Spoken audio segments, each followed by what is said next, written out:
Hello viewers, আসসালামু আলাইকুম। Welcome to my channel. Android 5 security and setting. অ্যান্ড্রয়েডের কিছু গুরুত্বপূর্ণ সিকিউরিটি এবং সেটিং সম্পর্কে এখন আলোচনা করব। প্রথমে সেটিংস অপশনটিতে প্রবেশ করবেন। তারপর স্ক্রল করে আপনি নিচের দিকে চলে আসবেন।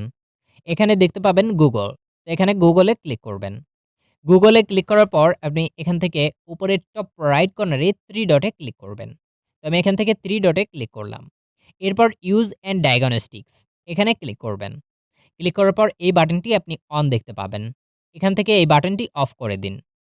অফ করে দিলে তাহলে আপনার যে কোন অ্যাপ্লিকেশন ব্যবহার করছেন, কোথায় যাচ্ছেন না যাচ্ছেন এগুলো আর শেয়ার হবে না তাদের সাথে। এরপর অতিরিক্ত পরিমাণে অ্যাডভার্টাইজ আসলে এখানে অ্যাডস এ ক্লিক করুন। অ্যাডস এ ক্লিক করার পর এখান থেকে অ্যাড পার্সোনালাইজেশন এই বাটনটি আপনি বন্ধ করে দিবেন। তাহলে গুগল থেকে আসা অ্যাডভার্টাইজমেন্টগুলো আর আসবে না। এরপর আমরা পরবর্তী সেটিংস ডিভাইস অ্যান্ড শেয়ারিং। এরপর এখান থেকে ডিভাইসে ক্লিক করবেন।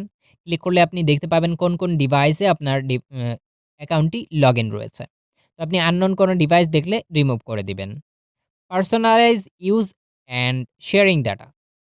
এখান থেকে আপনি দেখতে পাবেন Chrome, YouTube এবং এক্সটার্নাল মিডিয়া। তো এখান থেকে আপনি অবশ্যই এটা বন্ধ করে দিবেন। এই ৩ টি বাটনই আমি বন্ধ করে দিলাম। এখান থেকে আপনার পার্সোনাল ইউজ অর্থাৎ আপনার অ্যাক্টিভিটি তারা কালেক্ট করে থাকে। এটা মারাত্মক একটি সিকিউরিটি ইস্যু। এরপর পরবর্তী অপশনে চলে যায়। Setting and setting for Google apps. Setting for Google অ্যাপসে ক্লিক করার পর কানেক্টেড অ্যাপসে ক্লিক করবেন।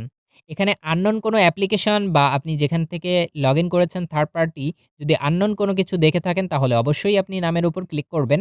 তারপর ডিসকানেক্ট করে দিবেন। এটা অ্যান্ড্রয়েড, এটা ডিসকানেক্ট করার কোনো প্রয়োজন নাই। ভিডিওটি যদি আপনার ভালো লেগে থাকে অবশ্যই লাইক, কমেন্ট, শেয়ার করবেন এবং সাবস্ক্রাইব করার অনুরোধ রইল।